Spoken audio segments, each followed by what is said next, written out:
სახელიდან მამისა და დედისა და სუიციდისა და დღევანდელ სახარებაში მოგვიანებით იყო მაგალითი რომ 38 წელი იყო ადამიანი განღვეული რას ქვია საწოს იყო მიჭაჭული და 38 წლის შემდეგ მეთქვა განკურნა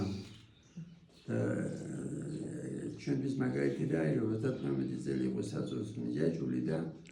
წვენა არ დაგარგო ღმერთზე ის ლოცულობდა და თხოვდა დახმარებას და 38 წელი ლოცულობდა და მაინც ესე იგი წვენა შეინარჩუნა ამ ზამდენია რომ სულდება ბოროტდება გონია რომ ღმერთია რომ სვენს აღმეთის არ უყვარს და ამ დროს თუ მოწუნე ხარ და მithumedes თუ ქრისტიანი ხარ წმენით უნდა იცოდე რომ მე შენ უფრო უყვარხარ ვიდრე შენ კი ვარ შენი თავი და აი რამდენია მშობელი ან მანქანასოხების ამ მოტოციკლს და ბავშვი გვდება და მშობელს რო უყვარს თავის შვილი რამდენად მეტად უყვარს ღმერთს უყვარხარ შენ ვიდრე მშობელს უყვარს თავის შვილი და იმ ღმერთს მაგიდე უკეთესთვის შენთვის რა უკეთესი რაღაცას რო ითხოვ თუ არ გისურვდება ესე იგი ის არ არის შენი სულისთვის სასარგებლო აი შეიძლება მოყავს დაოჯახებულების მაგალითი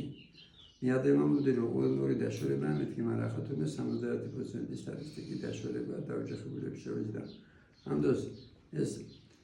გულის წადილით ხდება დაოჯახება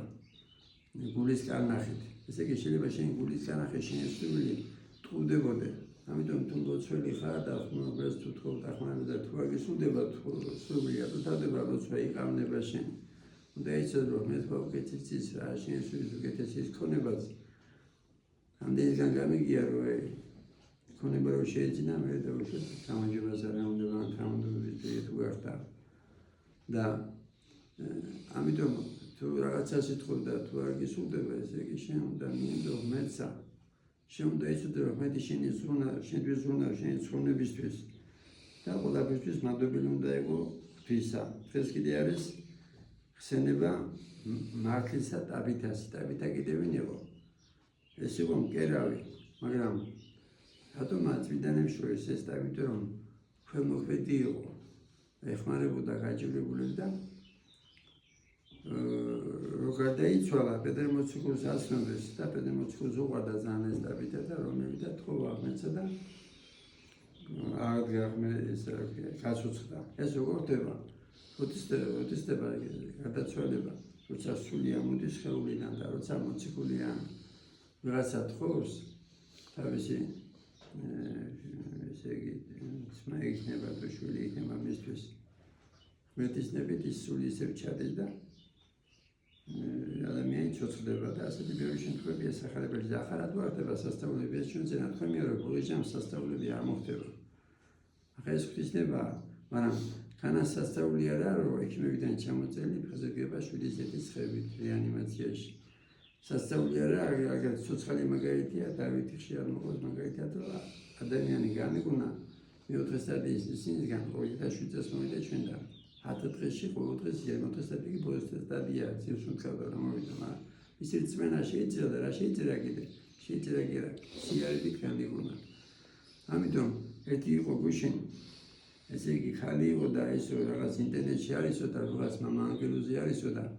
თქვა რომ კურნავდა და მე გავიგე თვითონ ქვია ყოფილა ეს და შენ უნდა იცოდე რომ